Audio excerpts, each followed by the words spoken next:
عليه ونعوذ بالله من شرور أنفسنا ومن سيئات أعمالنا من يهده الله فلا مضل له ومن يضلله فلا هادي له ونشهد أن لا إله إلا الله وحده لا شريك له ونشهد أن سيدنا وسندنا وحبيبنا وشفيعنا وإمامنا ومقتدانا ومولانا محمدا عبده ورسوله وبارك وسلم تسليما كثيرا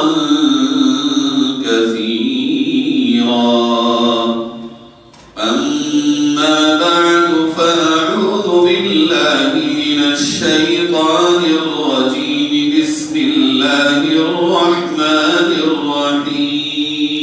الرحيم يا أيها الذين آمنوا كتب عليكم الصيام كما كتب على الذين من قبلكم لعلكم تتقون صدق الله مولانا العظيم. درود شریف پڑھیں. اللهم صل على سيدنا وعلى آل سيدنا ومولانا محمد كما صليت على إبراهيم وعلى آل إبراهيم إنك حميد مجيد. اللهم بارك على محمد وعلى آل محمد كما باركت على إبراهيم وعلى آل إبراهيم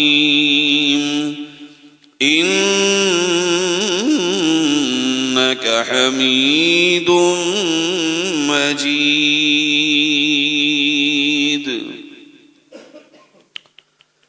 سب سے پہلے اللہ کا شکر ادا کرتے ہیں کہ اس نے ہمیں یہاں دین اور ایمان کی نسبت پر جمع ہونے کی توفیق نصیب فرمائی، اور دعا کرتے ہیں کہ اللہ رب العزت ہم سب کے یہاں جمع ہونے کو قبول فرمائے، اور جو کہا جائے سنا جائے رب تعالی اس پر عمل کی توفیق نصیب فرمائے. گزشتہ ہفتے پروگرام میں جو باتیں آئی تھیں ان کو میں پھر دہراتا ہوں. بہت سے بھائی وہ ہیں جو گزشتہ ہفتے پروگرام میں آپ میں سے شریک نہیں تھے. جو آج کا موضوع ہے اسی موضوع سے متعلق آج کے روز اچھی خاصی باتیں آ چکی تھی.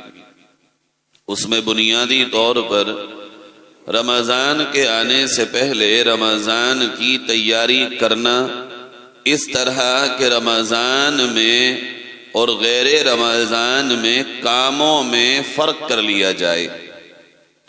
کام اس طرح ہو کہ جو اب ہم کر رہے ہیں رمضان میں ان کاموں کی ٹائمنگ کم کی جائے، اور وہ بچا ہوا ٹائم اللہ کی عبادت میں، دعا میں، استغفار میں اور اللہ کو راضی کرنے میں گزارا جائے. کچھ کام وہ ہوں جو ہم آگے بڑھا سکتے ہیں، ایک مہینے کو لیٹ کر سکتے ہوں، مؤخر کر سکتے ہوں، تو انہیں ہولڈ کر دیں اور رمضان کے بعد کر لیں. غیر ضروری کوئی بھی کام جو بہت ضروری نہ ہو، اس کام کو اگر ہم ڈیلے کریں گے رمضان کے بعد کے لیے تو یہ بہت اچھا ہوگا، تاکہ رمضان میں کسی بھی طرح سے ہماری طرف سے کوئی سستی نہ ہو جائے. دوسری بات جو ہم نے کہی تھی آج کے روز، وہ یہ تھی کہ رمضان کا استقبال کرنا ایمان کے ساتھ ہے، ایمان کی حالت میں رمضان کا استقبال ہو۔ ہم میں سے ہر ایک کا دعویٰ ہے ہم ایمان والے ہیں، لیکن ہمیں اپنے ایمان پہ چوکیداری کرنا ہر آن چاہیے۔ ایمان کا دشمن ہے شیطان اور ابلیس، کب وہ ہمارے ایمان کو ہمارے سینے سے چھین لے اور کب ہمارا ایمان ہم سے دور ہو جائے پتہ بھی نہیں چلتا ہے۔ اس لیے اپنے اپنے ایمان کی حفاظت کے لیے چوکیداری اپنے ایمان پر ہمیں کرنی پڑے گی۔ اب ایمان کے مقابلے میں ہم نے بتایا تھا کہ کافر بھی آتے ہیں، ایک ایمان والا ہوگا اور اس کے مقابلے میں دوسرا کافر ہوگا، ایک ایمان والا ہوگا اور اس کے مقابلے میں دوسرا منافق بھی ہوتا ہے۔ صرف ایسا نہیں ہے کہ ایمان والا مومن اور کافر دو ہی طبقے ہوں، ایمان والے ادھر ہو گئے۔ ایمان والوں میں یہ تو ہو سکتا ہے کہ گنہگار ہوں، کم عبادت والے ہوں، مگر ایمان والوں کے مقابلے میں جو طبقہ آتا ہے وہ کافروں کا اور منافقوں کا آتا ہے۔ ہماری آپ کی زندگی میں اگر گناہ ہو جائیں، گناہ ہونا بڑی بات نہیں ہے، گناہ ہو جائے بندہ توبہ کر لے تو ایسی پاک ہو جاتا ہے جیسے ماں کے پیٹ سے پیدا ہوا ہو۔ لیکن ایمان کا مسئلہ یہ ہے کہ جب تک ایمان ہمارا اور آپ کا کھرا نہ ہو، پیور ایمان نہ ہو، وہی ایمان اللہ کے یہاں قابل قبول ہے جو کھرا اور پیور ایمان ہو۔ ہر چیز کا دار و مدار ایمان پہ ہے۔ ایمان اگر گڑبڑایا اور کمزور ہوا، ساری چیزیں کمزور ہو جائیں گی۔ ہم نے یہ بھی بتایا تھا منافقوں کی قرآن پاک میں اللہ تعالیٰ نے بہت ساری عادتوں کو بیان کیا ہے، ان میں سے ہم نے 5 بیان کی تھی کہ منافق میں اور مومن میں فرق یہ ہے کہ مومن اپنے نفس کے دھوکے میں نہیں پڑتا، دل نہیں مان رہا ہے، مومن اس چکر میں نہیں پڑتا، بلکہ مومن کہتا ہے سمعنا واطعنا، میں نے تو سنا اللہ کی اور اللہ کے نبی کی بات کو اور مذہب اسلام کی بات کو مان لیا، اب دل مانے یا نہ مانے۔ اور منافق کیا کرتا ہے؟ منافق اپنے دل کے دھوکے میں پڑا رہتا ہے۔ تو ہمیں یہ جائزہ لینا چاہیے، ہم اپنے دھوکے میں تو نہیں ہیں نفس کے، اگر ہیں تو فوراً اپنے آپ کو صحیح کر لیں۔ رمضان کے آنے سے پہلے ہم اپنے دل کا جائزہ لیں۔ دوسری منافقوں کی جو صفت ہے وہ ہے شک میں پڑنا، شک کی زندگی گزارنا، عذاب ہے نہیں ہے، قبر ہے نہیں ہے، بعد موت کیا ہوگا نہیں ہوگا، چیزوں میں کبھی بھی کنفرم نہ ہونا اور شک میں پڑنا، یہ منافق کا کام ہے۔ مومن وہ ہے جو بالکل یقین کے ساتھ ایک ایک بات پر ایمان لاتا ہے، جو اس کے اللہ نے کہا اور جو اس کے نبی نے دین بتا دیا، جو صحابہ کرام کے ذریعے ہم تک ایمان و دین پہنچ گیا اور جو ہمیں اصول کی روشنی میں مل چکا ہے وہ حق ہے، اب ہمیں اس میں شک میں نہیں پڑنا، چاہے ہماری عقل قبول کرے یا نہ کرے۔ تیسری بات انتظار کرنا، غلطیاں ہو جائیں تو توبہ کا انتظار کرتا ہے۔ کون؟ منافق۔ مومن انتظار نہیں کرتا، نہ توبہ کا انتظار کرے گا نہ اچھے کاموں کا انتظار کرے گا۔ ایمان والے کی کوالٹی یہ ہے کہ وہ کل پہ کام کو نہیں چھوڑتا، بلکہ اپنے کام کو جب وقت آ جائے تو کرتا ہوا جاتا ہے۔ اور منافق آج کر لوں گا، کل کر لوں گا، چلو جو کر رہا ہوں بہت ہے، باقی بعد میں دیکھا جائے گا۔ منافق انتظار میں رہتا ہے کہ اچھے کام کروں گا، توبہ کروں گا، اور مومن انتظار کیے بغیر جب بھی موقع ملتا ہے تو وہ نیک کام بھی کرتا ہے اور توبہ بھی کرتا ہے۔ چوتھی چیز ہم نے بتائی تھی، مومن اللہ سے امیدیں لگاتا ہے، مومن اور مسلم اللہ سے امیدیں لگاتا ہے، اور منافق دنیا میں لمبی لمبی امیدیں لگاتا ہے۔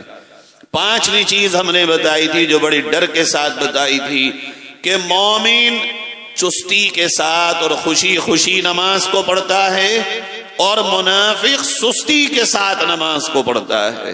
وہ نماز میں آتا ہے سستی کے ساتھ، نماز میں آتا ہے کاہلی اور آلسی پن کے ساتھ، اور مومن آتا ہے خوشی خوشی اللہ کی ملاقات، اور وہ نمازوں میں دل لگا کے نماز پڑھتا ہے. چھٹی چیز ہم نے بتائی تھی پچھلے ہفتے، مومن اور منافق میں فرق کرنے والی چیز، ایمان والے میں کبھی جھوٹ نہیں ہوتا ہے، اور اگر کبھی نکل جائے تو توبہ کرتا ہے، اور منافق جھوٹ کے سوا کچھ بولتے ہی نہیں ہے. اور ساتویں چیز ہم نے بتائی تھی، ایمان والا ایماندار ہوتا ہے، مسلمان بے ایمانی نہیں کرتا، خیانت نہیں کرتا، کبھی اگر دھوکے سے ہو جائے تو توبہ کرتا ہے، اور منافق جب بھی امانت کا معاملہ آئے گا تو بے ایمانی کرتا ہے.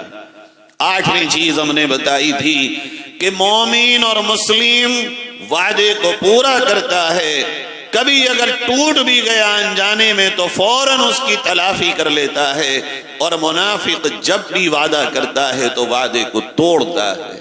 اور نویں چیز ہم نے بتائی تھی کہ مومن اگر کبھی اپنے مزاج کے خلاف کسی نے کوئی بات کہہ دی تو صبر کرتا ہے، اور منافق کے مزاج کے خلاف اگر کوئی بات ہوگی اور لڑائی کی نوبت آئے گی تو وہ جب بھی لڑے گا تو زبان سے گالی دے گا. یہ 9 چیزیں ہم نے بتائی تھی. ہم آج بھی اس کو اس لیے ریپیٹ کیا کہ آئندہ رمضان اب بس 2-3 دن میں آنے والا ہے، ہم سب اپنے اپنے زندگی کا جائزہ لے لیں تاکہ ہماری زندگی میں ایسی کوئی چیز اگر پائی جاتی ہو تو ہم وقت سے پہلے، رمضان کے آنے سے پہلے دور کر لیں، تاکہ رمضان آئے تو ہم اس کا استقبال ایسے کریں کہ ہم بالکل کلیئر ہوں اور پیور ہوں اپنے ایمان میں بھی، اور اللہ کے سامنے اس حال میں رمضان میں داخل ہوں کہ اللہ رب العزت پہلے ہی دن سے ہمیں اپنی رحمتوں میں نہلا دے. آئیے اب آج کی بات شروع کرتے ہیں. اور باتیں بیچ بیچ کی بہت تھی، بس یہ باتیں پچھلے ہفتے کی بتانا مقصود تھی. اب جو آیت میں نے پڑھی ہے، دیکھیے اسلام کی بنیاد 5 چیزوں پہ ہے، آپ کو معلوم ہے. اس میں پہلی کیا ہے؟ لا الہ الا اللہ محمد الرسول اللہ. اس بات کی زبان سے گواہی دینا اور اقرار کرنا کہ اللہ ایک ہے اور محمد اللہ کے رسول ہیں صلی اللہ علیہ وسلم، اور دل سے اور عمل سے اس کی تصدیق کرنا. نمبر 2 نماز، 5 وقت کی نماز ہر عاقل بالغ مسلمان مرد عورت پہ فرض ہیں. نمبر 3 رمضان کے پورے 1 مہینے کے روزے. نمبر 4 زکوٰۃ، اور نمبر 5 حج. بہت اہم بات میں کہنے چلا ہوں، نماز مذہب اسلام میں ایک ایسا حکم ہے، فرمایا یہ مانند سر ہے، جیسے انسان کے جسم میں سر ہے، اگر یہی نہ ہو تو پورا جسم مردہ ہے، ایسے ہی مذہب اسلام میں نماز ہے. اگر مسلمان کی زندگی میں نماز نہیں تو اس کا اسلام بھی مانند مردہ ہے. لیکن نماز کا پورا حکم قرآن میں اکٹھا نہیں آیا ہے، تو سینکڑوں جگہ کہ نماز پڑھو نماز پڑھو نماز پڑھو، مگر پوری نماز پورے قرآن میں ایک جگہ نہیں ہے. کہیں رکوع اور سجدے کا ذکر ہے، کہیں وضو کا ذکر ہے، آج کہیں الگ الگ مقامات پہ اللہ تعالیٰ نے ذکر فرمایا. اسی طرح زکوٰۃ کا بھی سینکڑوں جگہ اللہ نے کہا زکوٰۃ دو زکوٰۃ دو زکوٰۃ دو. حج بھی اسلام کا ایک بنیاد حج ہے. حج کا بھی معاملہ یہ ہے کہ قرآن میں اللہ تعالیٰ نے اس کو 3 یا اس سے بھی زیادہ جگہ بیان کیا. لیکن روزہ ایک ایسی عبادت ہے اور مسلمانوں پہ اللہ تعالیٰ نے اس ایسی عبادت کو فرض کیا ہے کہ پورا ایک رکوع پوری کی پوری روزے کی مسائل کو بیان کرنے کے لیے اللہ تعالیٰ نے نازل فرما دیا. دوسرے پارے کا 7واں رکوع، اور اس رکوع میں ہیں 6 آیتیں، 183 84 85 86 87 88. سورۃ البقرہ کی 83 سے لے کے 88 نمبر تک جو آیتیں ہیں، اللہ تعالیٰ نے سب کچھ روزے کے تعلق سے انہی آیتوں میں بیان کر دیا. اور یہ کہا یا ایھا الذین آمنوا، اے ایمان والو، کتب علیکم الصیام، تم پر روزے کو فرض کر دیا گیا ہے، کما کتب علی الذین من قبلکم، جیسا کہ تم سے پہلی امتوں پہ فرض کیا گیا تھا، لعلکم تتقون، تاکہ تم پرہیزگار بن جاؤ اور تقوی والے بن جاؤ۔ اس آیت میں اللہ نے روزے رکھنے کو فرض قرار دیا ہے، اور یہاں یہ بھی بتا دیا اے نبی محمد صلی اللہ علیہ وسلم کی امت، یہ تمہیں نہیں بلکہ آدم علیہ السلام سے لے کے محمد الرسول اللہ صلی اللہ علیہ وسلم تک جتنے نبی آئے ہیں، یہ روزے کی عبادت ہم نے ہر نبی کو اور اس کی امت کو دی ہے۔ اسی طرح امت محمد کو بھی یہ عبادت دی جاتی ہے۔ پھر آگے فرمایا ایاما معدودات، یہ گنتی کے چند دن ہی تو ہیں، پورا سال تھوڑے ہی ہے، گنتی کے چند دن ہیں جس میں اللہ نے تمہیں روزہ رکھنے کا حکم فرمایا۔ اور پھر اللہ کریم ہے، رحیم ہے۔ روزہ ہے کس چیز کا نام؟ کہ بھوکا رہنا، پیاسا رہنا، نہ کھانا نہ پینا، اور نہ ہی اپنی بیوی سے اپنی ضرورت کی تکمیل کے لیے ملاقات کرنا، کھانے پینے اور ملاقات سے رکنے کا نام ہے روزہ، جس کو ہم روزہ کہتے ہیں۔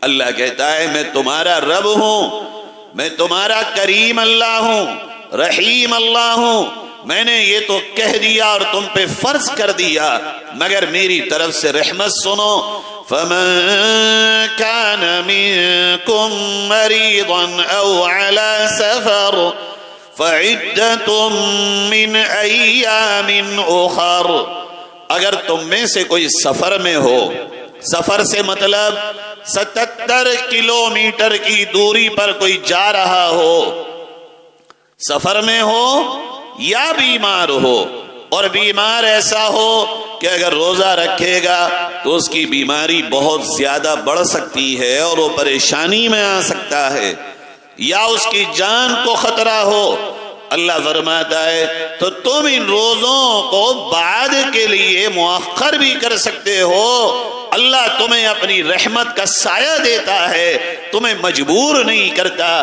اگر بیمار ہو اور سفر میں ہو اور بیماری ایسی ہو کہ روزہ نہیں رکھ سکتے ہو، یا سفر ایسا ہو جس میں تم روزہ نہیں رکھ سکتے ہو، تو بعد کے لیے اسے ڈیلے کر دو اور اپنے دن گن لو، جتنے دن تمہارا رمضان کا روزہ چھوٹا بعد میں اتنے دن کی قضا کر لو، اللہ تمہیں اجازت دیتا ہے۔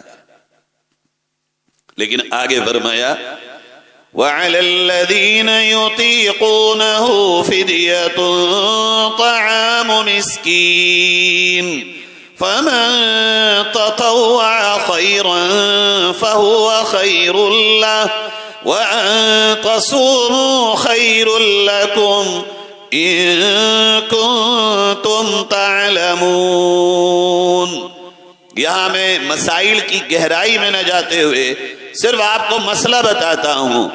اللہ رب العزت اس آیت میں ہمیں آگے حکم بیان فرماتا ہے کہ اگر کوئی صاحب اتنے بیمار ہوں کہ اب ان کی بیماری کی میعاد بڑھاپے تک پہنچ گئی ہو اور صحت مند ہونے کی کوئی امید نہ ہو، مثلا 90-95 سال کی عمر ہو، بستر پہ پڑ گئے ہوں، تو اب ان کو قضا روزے کی امید ختم ہو گئی، اللہ فرماتا ہے کہ تم اس حالت میں روزے کا فدیہ دے دو، اور وہ فدیہ اتنا ہوگا جتنا ایک غریب کو کھانا کھلانا۔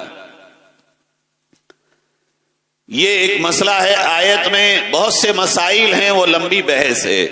آگے اللہ دوسری آیت میں فرماتا ہے شہر رمضان الذی انزل فیہ القرآن، یہ مہینہ رمضان کا ہے اور اس مہینے میں اللہ نے قرآن کو نازل کیا ہے۔ یہاں دو چیزیں اب جوڑ دیں، مہینہ ہے رمضان، نازل کیا گیا ہے اس میں قرآن، اللہ تعالیٰ نے خاص طور پر رمضان میں قرآن کو جوڑ کے اس لیے بیان کیا تاکہ اللہ کا کوئی ایسا بندہ جو صرف اپنی عقل کو امام مانتا ہو وہ یہ نہ کہہ دے کہ اللہ تعالیٰ کو رمضان میں صرف قرآن کا دور مقصود نہیں ہے. اللہ نے آیت میں صاف کر دیا شہر رمضان الذی انزل فیہ القرآن، مہینہ رمضان کا ہے جس میں قرآن کو نازل کیا گیا. بتانا مقصد یہ ہے جس طرح رمضان میں روزے کا اہتمام کرو اسی طرح رمضان میں قرآن کی تلاوت کا بھی اہتمام کرنا. اللہ نے دونوں کو جوڑ کے بیان کیا. پھر فرمایا فَمَن شَهِدَ مِنكُمُ الشَّهْرَ فَلْيَصُمْ وَمَن كَانَ مَرِيضًا أَوْ عَلَى سَفَرٍ فَعِدَّةٌ مِّنْ أَيَّامٍ أُخَرَ. تم میں سے جو شخص اپنی زندگی میں رمضان کے مہینے کو پائے لازماً وہ رمضان کا روزہ رکھے. پھر اللہ دوبارہ فرماتا ہے اگر کوئی بیمار ہو مسافر ہو تو وہ اپنے روزے کو بعد میں قضا کر لے اور اس وقت چھوڑ سکتا ہے، لیکن فرمایا اگر رکھو گے تو بہتر ہے. آج کل سفر ایسا تو نہیں رہا، بہت کم لوگوں کے سفر ہیں جو جنرل بسوں سے ہوں، ٹرین کے جنرل ڈبوں سے ہوں، گرمی کی حالت میں ہوں. زیادہ تر لوگ سفر کرنے والے اپنی گاڑیوں سے کرتے ہیں. دلی جانا ہے جا کے آنا ہے. اب روزہ بھی اتنا بڑا نہیں ہے کہ آدمی روزے کو چھوڑ سکے. اللہ نے کہا رکھو گے تو تمہارے لیے بہتر ہے، ویسے اللہ نے اجازت دی. آگے اللہ کیا فرماتا ہے یرید اللہ بکم اليسر ولا یرید بکم العسر. اللہ تعالیٰ تو اپنے بندوں کے لیے آسانی چاہتا ہے. اللہ تعالیٰ اپنے بندوں کے لیے مشکل نہیں چاہتا. اگر اللہ یہ کہہ دیتا ہر حال میں رکھنا ہے تمہیں تو بھائی کون تھا جو یہ کہتا کہ اے اللہ ہم تیرے حکم کو توڑ دیں گے. توڑے گا تو اللہ کے ہاں سزا پائے گا. اللہ نے ہمیں خود کہا تمہارا رب وہ ہے جو تمہیں آسانیاں فراہم کرتا ہے. وَلِتُكْمِلُوا الْعِدَّةَ وَلِتُكَبِّرُوا اللَّهَ عَلَى مَا هَدَاكُمْ. تو تم گنتی پوری کرو رمضان کے مہینے کی اور اللہ کی بڑائی بیان کرتے رہو اس بات پر کہ اس نے تمہیں ہدایت دی اور یہ چیزیں بتا دی. نہ دیتا اگر اللہ ہدایت تو ہو سکتا تھا ہم بھی کہیں ڈبکیاں لگا رہے ہوتے، ہو سکتا تھا ہم بھی کہیں کچھ اور ہزاروں خداؤں کو اپنا معبود مان رہے ہوتے. اللہ کے سوا تو کوئی ہدایت دینے والا نہیں. رمضان اگر آیا اور ہم روزہ رکھ رہے ہیں تو اس کی ہدایت اللہ کے سوا کس نے دی؟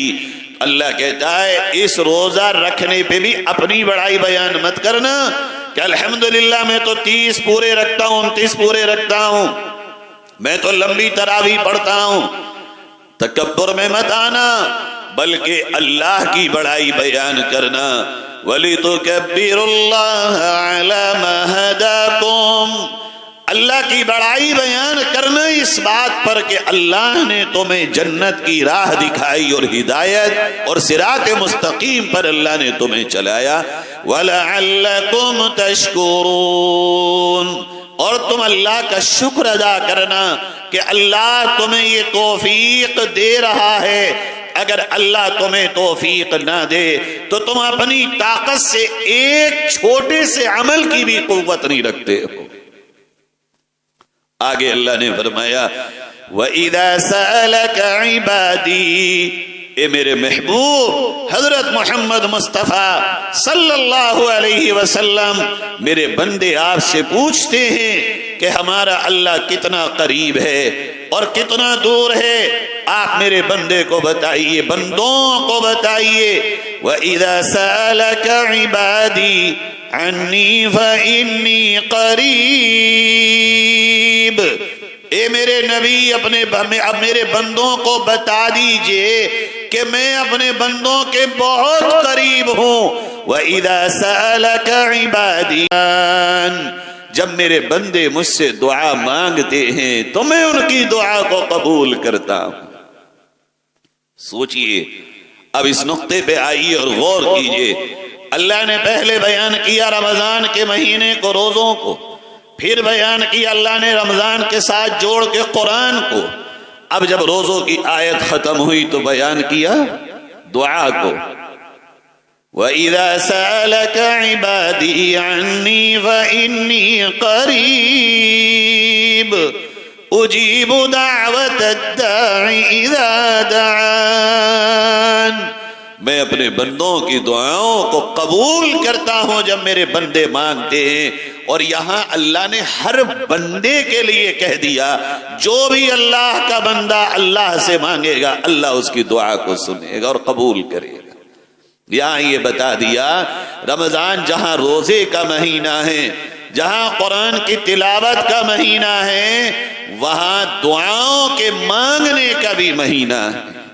لہذا چلتے پھرتے اٹھتے بیٹھتے ہر آن اللہ کے بندے کو اللہ سے لو لگانا چاہیے. آقا کریم صلی اللہ علیہ وسلم فرماتے ہیں روزے دار جب تک روزہ افطار نہ کر لے روزے دار کی دعا اللہ کے عرش تک پہنچتی ہے اور قبول ہوتی. اب آگے اللہ فرماتا ہے جب میں تیرے اتنا قریب ہوں اور میں اعلان کر رہا ہوں کہ میرے بندے مانگے گا تو قبول کروں گا. فَلْيَسْتَجِيبُوا لِي تو تجھے چاہیے کہ تو میری مان کے اپنی زندگی گزار. وَلْيُؤْمِنُوا لِي اور مجھ پر ہی ایمان لے کے آ، مجھے ہی اپنا مالک و معبود اور رازق مان، مجھے ہی مان کہ میں ہوں شفا دینے والا اور بیماری دینے والا، میرے سوا کوئی نہیں ہے تیرا رب اور نہ تیرا خالق و مالک. لعلہم یرشدون تاکہ تم صحیح راستے پر گامزن ہو جاؤ. میرے بھائیوں ایک بیچ کی آیت ہے وہ مسائل سے متعلق ہے. اب میں اس کو چھوڑ کے آخری آیت سناتا ہوں تاکہ حدیث بھی پوری کر دوں. اللہ تعالیٰ نے ان 6 آیتوں میں روزے کو، قرآن کو، دعا کو اور روزہ کب سے کب تک ہوگا یہ بیان کر دیا. آخری آیت میں ایک بڑی اہم بات اللہ نے بیان کی اور یہ کہا وَلَا تَأْكُلُوا أَمْوَالَكُمْ بَيْنَكُمْ بِالْبَاطِلِ میرے بندو تم آپس میں ایک دوسرے کا مال ناجائز طریقے پہ مت کھانا. یہاں یہ غور کیجئے ذرا، رمضان کے موقع پر اللہ نے بالکل اخیر میں اس موضوع سے یہ بات بیان کر دی لا تاکلوا اموالکم بینکم بالباطل میرے بندو آپس میں ایک دوسرے کا مال ناجائز طریقے پہ، حرام طریقے پر مت کھانا. کیوں یہ بات بیان کی گئی؟ اب وہ حدیث سنیے.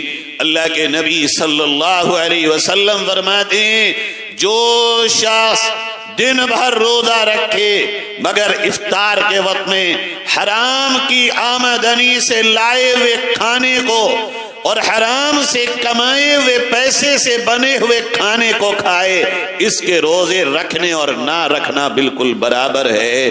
دن بھر یہ بھوکا رہا اور اس کو سوائے اس کے کہ بھوک برداشت کی اجر کچھ بھی نہیں ملا، چونکہ افطار اس نے حرام کھانے اور حرام کی آمدنی سے بنائے ہوئے کھانے سے کی. تاکید کر دی گئی، ساری چیز بیان کر دی، مگر ہمیں یہ بتا دیا گیا کہ دیکھو افطار اور سحری اپنی حلال مال سے کرنا، چاہے وہ کم ہو. میں تو تعجب میں پڑا ہوں، آج ہم اپنے یہاں رمضان کا استقبال کرتے ہیں میلے کی شکل میں، دکانیں نئے سے نئے پکوان اور کھانے. رمضان کھانے کا مہینہ ہے، کھانے کا ہی ہوتا تو اللہ بھوکا کیوں رکھواتا؟ کھانے کا ہی ہوتا تو اللہ پانی سے کیوں منع کرتا؟ دیکھو تو افطار کے وقت بازاروں میں رش اتنا کہ نکلنا مشکل ہو جائے گا. افطار سے 15 منٹ پہلے اللہ نے بھوکا رکھا تھا. افطار کے وقت میں کچھ کھا لیا جاتا, سحری کے وقت میں کچھ کھا لیا جاتا. ہم نے رمضان کو پورا کا پورا مہینہ صرف کھانا کھانا اور کھانے کا بنا دیا. افطار میں کھاؤ اور پھر سحری, پھر تراویح کے بعد حلیم کے لیے نکل جاؤ بازاروں میں, اور صرف یہ ہوگا کہ تراویح جلدی سے ہو. جن نوجوانوں کو تراویح میں کھڑے ہونے کی پریشانی ہے وہ بازاروں میں حلیم کی دکانوں پہ ایک ایک گھنٹہ موٹر سائیکلوں پہ کھڑے ہو کے پلیٹ کھا رہے ہوتے ہیں. یہ رمضان کھانے کا مہینہ نہیں ہے. کھاؤ, بالکل کھاؤ, اتنا کھاؤ جتنی اللہ نے وسعت دی ہو, مگر رمضان کو پکنک مت بناؤ. رمضان کو ایسا مت بناؤ کہ کوئی ہمارا کھانے پینے کا تہوار آ گیا ہو. رمضان تو جنت کمانے کا موسم ہے. رمضان تو مغفرت کرانے کا مہینہ ہے.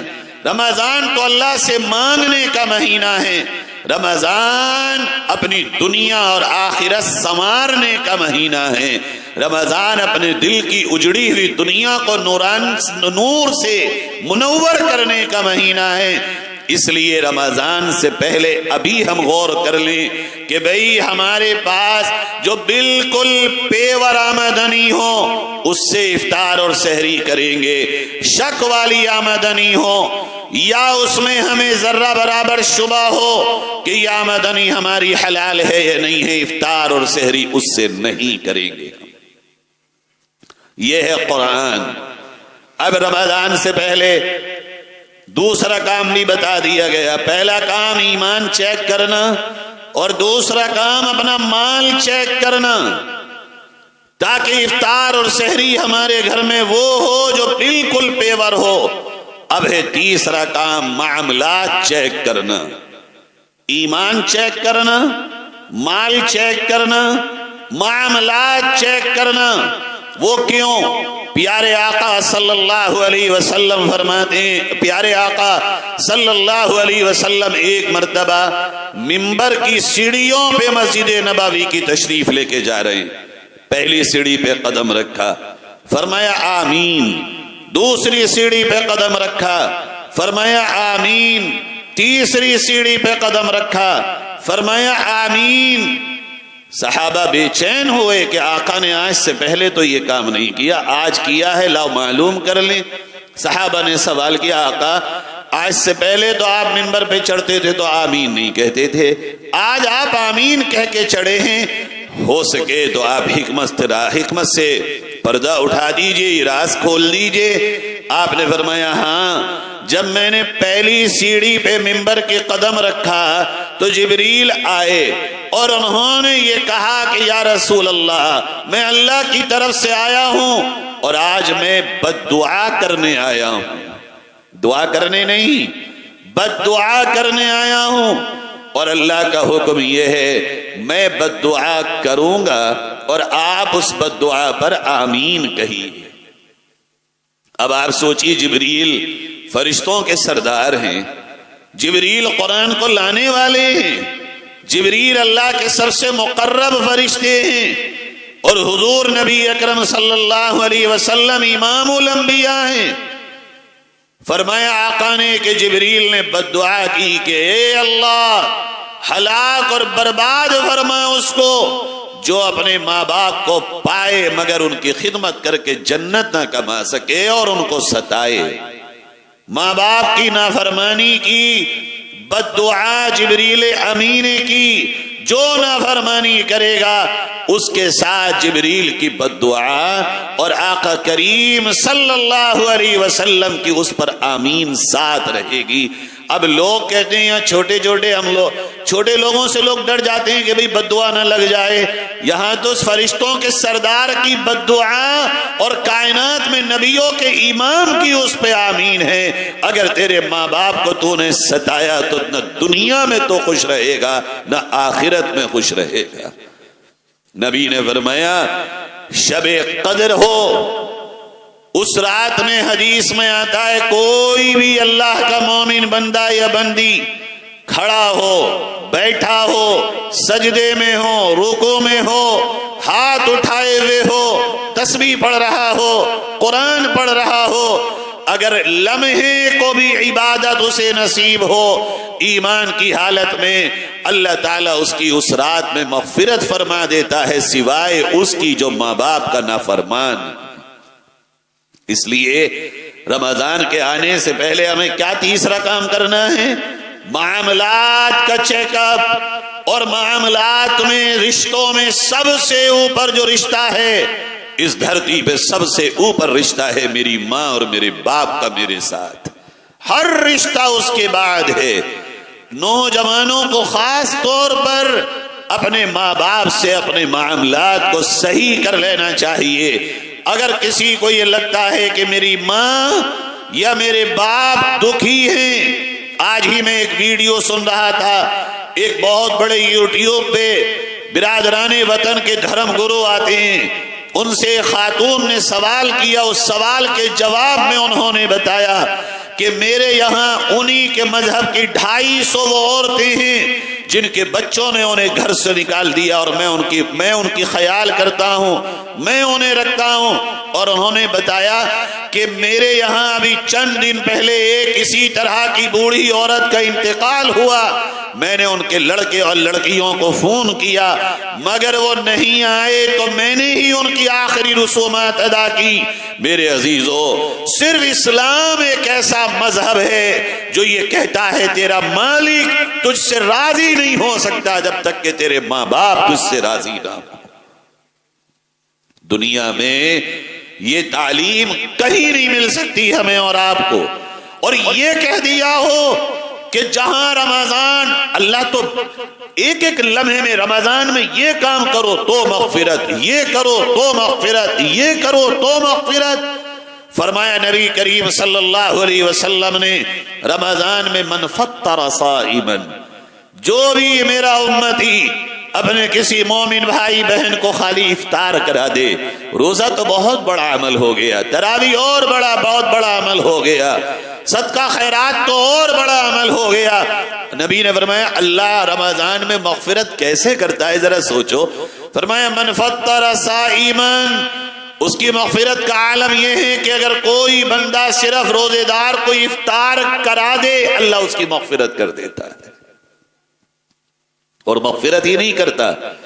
فرمایا روزے دار کو افطار کرانے پہ صرف رمضان میں، یہاں بتانا مقصود یہ ہے کہ رحمتوں کا، اللہ کے خزانوں سے یہ عالم ہوتا ہے رمضان میں۔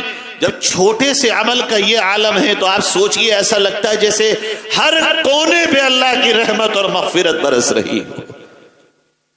فرمایا ایک اگر کوئی میرا امتی، میرے دوسرے امتی بہن بھائی کوئی روزے کا افطار کرا دے اللہ اس کے سارے گناہ معاف کر دے گا، اور فرمایا وَعِتْقُ رَقَبَتِهِ مِنَ النَّارِ، اللہ اس کا پروانہ جہنم سے آزاد ہونے والوں میں لکھ دے گا، اور فرمایا اللہ اتنے ہی ثواب جتنا اس روزے دار کو ملے گا جس نے رکھا ہے افطار کرانے والے کو بھی عطا کرے گا۔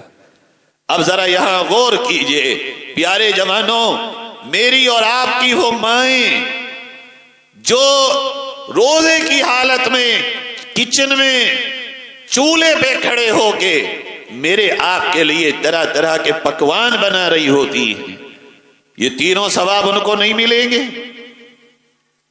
یہاں مائیں اور بہنیں بھی بیٹھی ہیں، کبھی بوجھل ہو کے مت بنایا کرو سحری اور افطار، کبھی اپنے دل پہ بوجھ نہ لایا کرو۔ تمہارے میرے نبی نے کہا افطار کرانے والے کی مغفرت، جہنم سے آزادی، اور جتنا ثواب روزے داروں کو ملے گا اتنا ہی اس کو ملے گا۔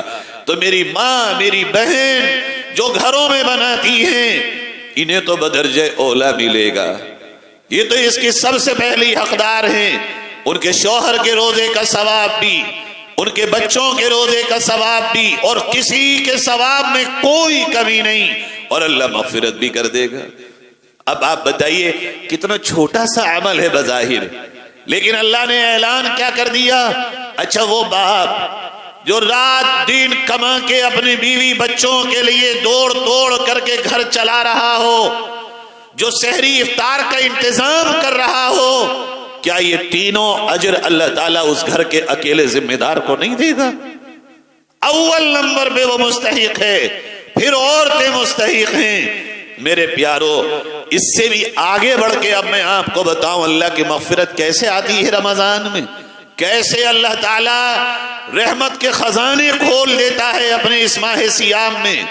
صحابہ کرام کے سامنے جب حضور نے یہ ثواب بیان کیا تو حضور تو رحمت للعالمین ہے، صحابہ تو تڑپ گئے۔ اچھا، یہ وقت وہ تھا جو صحابہ کے فاقوں کا دور تھا، کھانے کو نہیں تھا گھروں میں کھانے کو، تو صحابہ اللہ کے نبی سے بول اٹھے، آقا آپ کو تو ہمارے حال کا علم ہے، ہمارے تو پیٹوں پہ خود پتھر بن رہے ہیں، ہمارے گھروں میں تو خود چولہے نہیں جل پا رہے، آقا ہم کہاں سے کسی کو افطار کرائیں گے اور سحری کھلائیں گے؟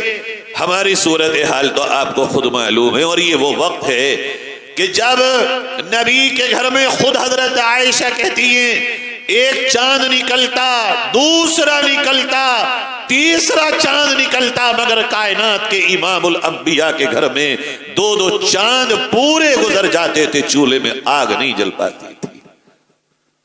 ایسے وقت میں حضور یہ بیان کر رہے ہیں۔ صحابہ نے جب پوچھا، آقا ہمارے پاس تو ہے ہی نہیں، تو یہ ثواب تو ہماری قسمت سے گیا۔ حضور نے فرمایا، نہیں میرے یارو، نہیں میرے صحابہ، ایسا نہیں ہے، اللہ رحیم ہے، نبی بھی رحیم ہے۔ فرمایا، یعطی اللہ ھذا الثواب، یہ ثواب یعنی مغفرت سارے گناہوں سے، اگر بندہ اس عمل کو کر لے گا، جتنے بھی اس کے گناہ ہیں سوائے بندوں کے حقوق کے کہ وہ ادا ہی کرنے سے ادا ہوں گے، معاف نہیں ہوتے۔ حضور نے فرمایا سارے گناہوں سے مغفرت اور جہنم سے آزادی کا پروانہ اور ثواب روزے دار کے برابر۔ میرے صحابہ، اللہ اس کو بھی دے گا جو صرف ایک کھجور کھلا کے کسی کا روزہ کھلوا دے۔ آقا تو غریبوں کے بھی نبی ہیں، اگر یہی بات رہ جاتی تو رشے والا کیا کرتا، پھر پان کی دکان والا کیا کرتا، پھر مزدور کیا کرتا؟ نبی نے اپنے مزدور امتی کو بھی اس ثواب سے محروم نہیں رکھا۔ فرمایا ایک کھجور بھی اگر کھلا دو گے، اسی سے کسی کا روزہ کھلوا دو گے، اللہ یہ تینوں ثواب تمہیں عطا فرمائے گا۔ اس بنیاد پہ میں کہتا ہوں، کبھی گھر میں سارا سامان تو ابا جی لے کے آ ہی رہے ہیں، مگر کبھی میری بہن اپنے پرسنل پیسوں میں سے ایک دن کی کھجور تو منگا کے کھلا دے۔ میرے پیارے بھائیوں، نوجوانوں، کبھی تم اپنی پاکٹ منی میں سے پیور حلال آمدنی سے کھجور لا کے گھر والوں کو تم بھی افطار کراؤ۔ اپنے اندر یہ جذبہ پیدا کرو کہ ہم بھی ثواب لیں گے، مغفرت لیں گے اور جہنم سے آزادی کا پروانہ لیں گے، تو پھر باری باری سب اس کے مشتاق اور طلبگار بن جائیں گے۔ اچھا آقا، آپ کے امت میں کوئی ایسا بھی تو ہوگا جس بیچارے کو کھجور بھی نہیں ملے گی، جو بیچارہ کھجور خریدنے کے لیے بھی پیسہ نہیں پائے گا۔ آقا نے فرمایا کھجور اگر نہ ہو، خالی ایک دودھ کا گھونٹ یا دہی کی لسی کا ایک گھونٹ بھی اگر پلا کے کوئی کسی کا روزہ کھلوا دے گا، اللہ ایک گھونٹ دودھ یا لسی پلانے پر بھی یہ تینوں ثواب عطا فرمائے گا۔ فرمایا آقا کوئی ایسا بھی تو آپ کی امت کا بیچارہ ہوگا جس کو یہ بھی نصیب نہیں ہوگا، نہ کھجور، نہ دودھ، نہ دہی، آقا اس کے پاس نہ روٹی۔ یہ ایسا بھی ہو سکتا ہے کوئی امتی آپ کا، اور آج میری تمہاری آنکھوں نے وہ امت فلسطین میں دیکھ لی۔ فلسطین میں دیکھو کھجور کہاں، خوابوں میں بچے پتے چبا رہے ہیں، آج وہاں چھال کھا رہے ہیں پیڑوں کی۔ ہم نے اپنی آنکھوں سے دیکھ لیا۔ حضور نے فرمایا ہاں ہو سکتا ہے میری امت میں کوئی ایسا بھی آئے۔ فرمایا اللہ تعالیٰ یہ تینوں ثواب میرے اس امتی کو بھی دے گا جو خالی پانی کا ایک گھونٹ پلا کے کسی روزے دار کا روزہ کھلوا دے گا۔ پانی کون سی فیس لگتی ہے؟ نل سے پانی بھر کے اگر کسی کو کوئی ایک گھونٹ پانی سے بھی افطار کرا دے گا اللہ اسے بھی یہ تینوں ثواب عطا فرمائے گا.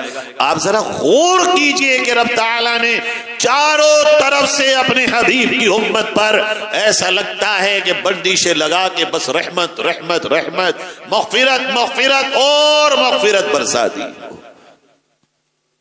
پھر فرمایا وَمَنْ أَشْبَعَ صَائِمًا، اگر میرا کوئی امت کا مالدار ہمت کر کے آگے بڑھے اور وہ روزے داروں کو پیٹ بھر کے کھانا کھلا دے تو تمہارا محمد رسول تم سے وعدہ کرتا ہے کہ تمہیں قیامت کے دن حوض کوثر پہ اپنے ہاتھوں سے جام کوثر پلائے گا.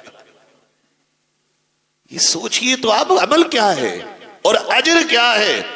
پھر فرمایا آقا کریم صلی اللہ علیہ وسلم نے وَمَنْ خَفَّفَ عَنْ مَمْلُوكِهِ، اگر تم اپنے نوکروں ملازموں خادموں ماتحتوں سے کام کو کم کر دو، صبح دیر سے بلا لو شام میں جلدی چھوڑ دو، اللہ تو اسی پہ تمہاری مغفرت کا اعلان کرتا ہے. اب اس حال میں جہاں مغفرتوں کا یہ عالم ہو اس وقت اللہ کے نبی کہہ دے نا یہ سب کچھ ہو، روزے بھی کھلوا افطار بھی کرا پیٹ بھر کے بھی کھلا تو لٹا دے اپنے خزانے، پھر بھی اگر تیری ماں اور باپ ناراض ہے اللہ تجھے معاف نہیں کرے گا. کہاں تو یہ عالم ہو اور کہاں یہ اعلان ہو. تو معاملات صحیح کرنا رمضان سے پہلے کس سے؟ سب سے پہلے اپنے ماں باپ سے. پھر حضور نے فرمایا میں نے دوسری سیڑھی پہ قدم رکھا تو جبریل نے کہا آقا ہلاک ہو جائے برباد ہو جائے وہ آپ کا امتی جس کے سامنے آپ کا نام لیا جائے اور وہ آپ پہ درود نہ پڑھے. پھر فرمایا میں نے تیسری سیڑھی پہ قدم رکھا تو جبریل نے کہا اے اللہ کے رسول محمد صلی اللہ علیہ وسلم میں بد دعا کرتا ہوں اللہ یہ بد دعا ہمارے حق میں نہ آئے. یہ اللہ کا جبریل کہتے ہیں میں بد دعا کرتا ہوں اللہ تباہ کر دے برباد کر دے ہلاک کر دے اس کو جو رمضان پائے اور اپنی مغفرت نہ کرا سکے. کیا پتہ چلا؟ رمضان شروع ہونے سے لے کے چاند دکھنے تک ایک ہی چیز کی دوڑ، صبح شام فاقے سے بھوکے پیاسے کائے کی اللہ سے مغفرت کی دوڑ تھے. مغفرت ہو گئی تو اس بد دعا سے بچ گئے، نہیں ہوئی تو بد دعا اپنے لپیٹے میں ہمیں لے کے پورے سال چلائے گی. آپ بتائیے یہ ہے رمضان سے پہلے ہمیں غور کرنے کے معاملات. پھر حضور نے فرمایا شب قدر آئے، میں نے کہا تھا تین چیزیں صحیح کرنی ہے، ایمان مال معاملات. معاملات میں حضور نے فرمایا شب قدر ہو سب کے لیے مغفرت کا اعلان ہو، مگر اس رات میں اپنے خونی رشتوں کو توڑنے والا قاطع رحیم، خونی رشتوں کو توڑنے والا، رشتہ داریوں میں دراڑ پیدا کرنے والا، رشتہ داریوں میں توڑ پیدا کرنے والا کا اس رات میں بھی اگر آئے گا کر کے تو جو چاہے آ، جب تک رشتہ داری کو جوڑ کے نہیں آئے گا اللہ تجھے معاف نہیں کرے گا. آج لوگ کہہ رہے ہیں نا وہ دعائیں قبول نہیں ہو رہی، کیا ہو گیا؟ ارے دیکھو نا جب اللہ نے یہ کہہ دیا اس روٹی پہ یہ لگا کے کھائے گا تو زہر ہے، اب زہر لگا کے کھاؤ گے، کھائی تو روٹی مگر صحت نہیں موت ملے گی. اللہ نے کہا مغفرت پانا ہے مجھے راضی کرنا ہے تو رشتہ داریوں کو جوڑو. آج ایمانداری سے بتاؤ کتنے گھر وہ ہیں جہاں بھائی بھائی سے نہیں بولتا، جہاں بہنوئی سالے سے نہیں بولتا، جہاں ماموں پھوپا میں لڑائیاں ہوں، آنے جانے بان، کھانے پینے بان، بول چال بان. اللہ کے نبی کہہ رہے ہیں یہ رشتوں کو تو جوڑ اللہ تیری مغفرت کر دے گا، توڑے گا تو شب قدر بھی تیری گئی.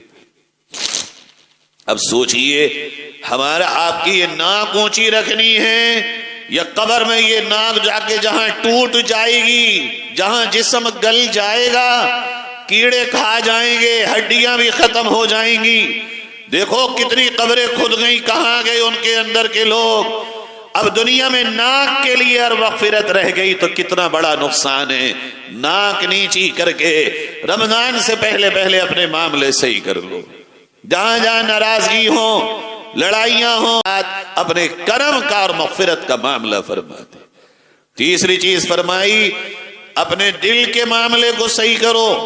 اگر دل میں تمہارے ایمان والے بھائی بہن کے لیے کینہ ہو تب بھی اللہ تعالیٰ تمہیں رحمت سے محروم کر دے گا۔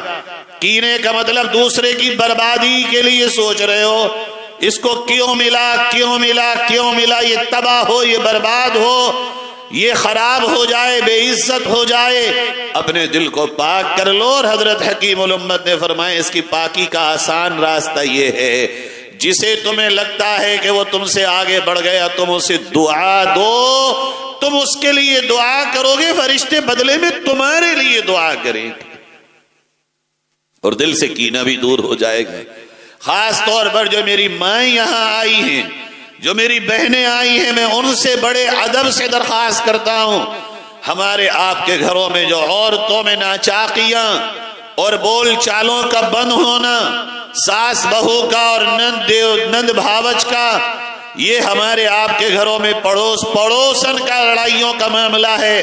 آج آئی ہوئی بہنیں عزم کریں، جہاں جہاں آپ کی معلومات میں اس طرح کے معاملات ہوں، آپ یہاں سے جا کے ان کو یہ باتیں بتائیے گا اور صلح کی کوششیں کیجیے۔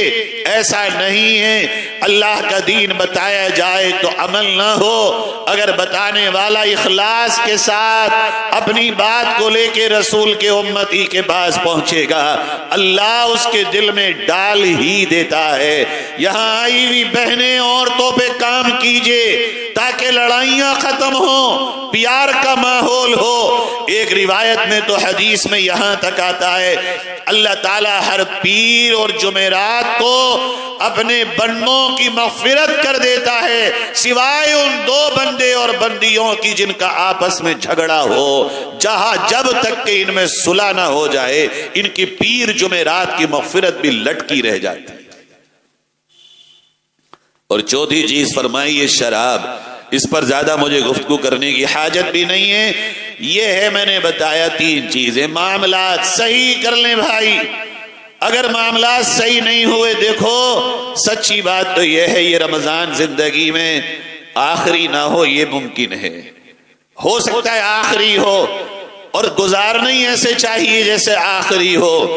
ایسا رمضان گزارو کم سے کم ہماری زندگی میں کچھ چیزیں تو یہ نئی داخل کر کے جائے، بدلاؤ تو کر کے جائے۔